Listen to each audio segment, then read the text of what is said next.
वो करते रहे। जलवायु परिवर्तन का असर अब दुनिया भर की अर्थव्यवस्थाओं पर नज़र आने लगा है। खासकर कृषि क्षेत्र इससे बुरी तरह प्रभावित हो रहा है।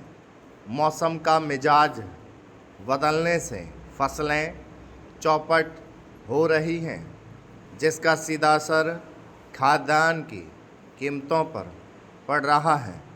अब भारतीय रिजर्व बैंक ने भी माना है कि प्रतिकूल मौसम की वजह से महंगाई बढ़ सकती है।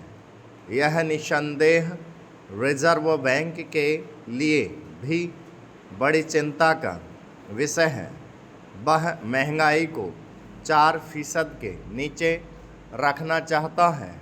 इसलिए मार्च में जब खुदरा महंगाई 4.9% दर्ज हुई तो कुछ उत्साह देखा गया था।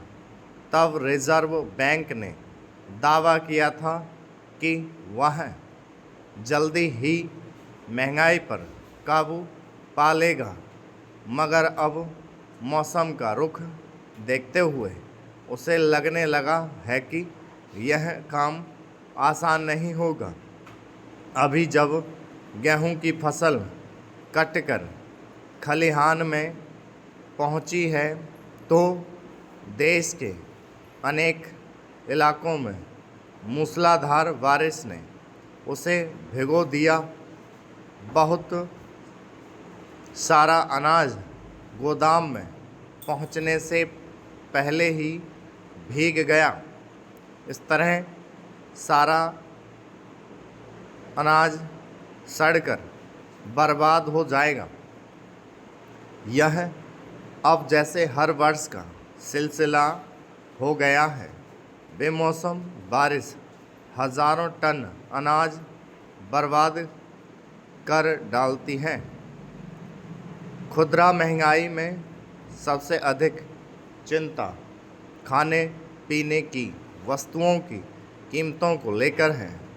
रोज़मर्रा इस्तेमाल होने वाले अनाज और सब्जियों की कीमतें सामान्य आय वर्ग की पहुंच से दूर होती जा रही हैं।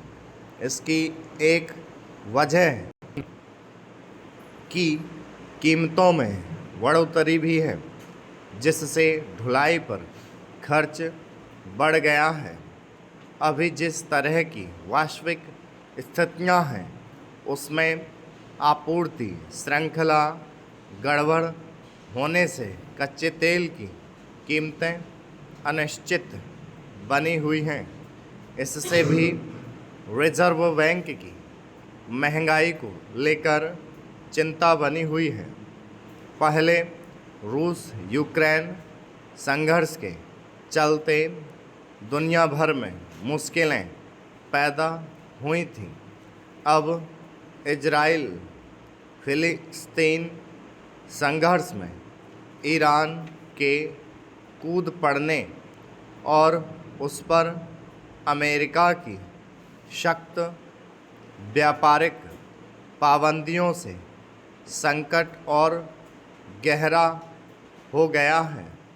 भारत चूँकि कच्चे तेल के लिए दूसरे देशों पर निर्भर है, ऐसी स्थिति में उसे तेल की कीमतें नीचे ला पाना कठिन होगा।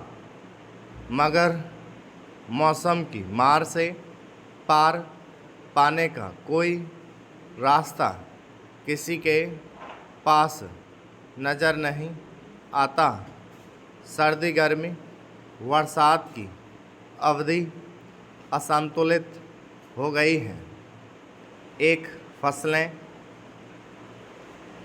चौपट हो जाती हैं तो कहीं सूखे की वजह से सर्दी की अवधि सिकुड़ने के चलते खासकर गेहूं की फसल पर बुरा असर पड़ रहा है।